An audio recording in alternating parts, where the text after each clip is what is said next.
The incident of tick-borne illness, has it grown? Now, looking at a map with Minnesota, Wisconsin, and then states in the Northeast, but are we seeing a dramatic increase in the number of tick-borne illness?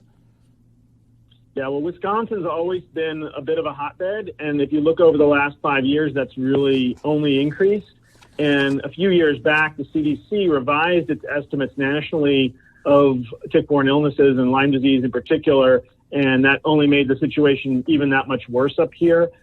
My guess is that we're still grossly underestimating it, and part of that problem is testing, that really the testing is way behind where we need to be, and really to understand and identify and address the problem. But yeah, Wisconsin is one of the top 5 hotspots in the nation. How has the emergence of, tragically, COVID-19 complicated the treatment of tick-borne illness? Or are you looking for different things? Is it slowing down your ability to treat some of this tick-borne illness?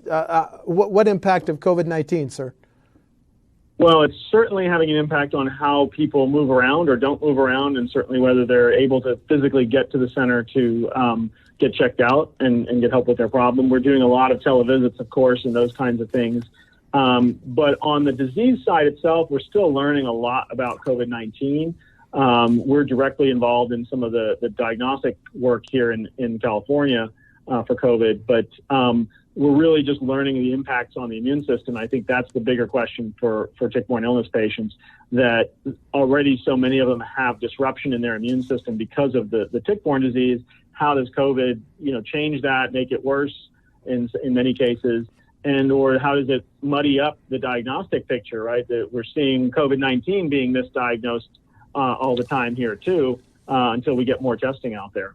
How often does Lyme disease kill, doctor?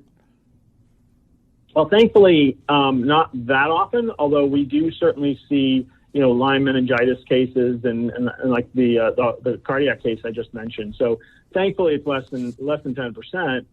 For sure, but it definitely obviously has big impact when that happens. So we want to get ahead of those cases everywhere we can.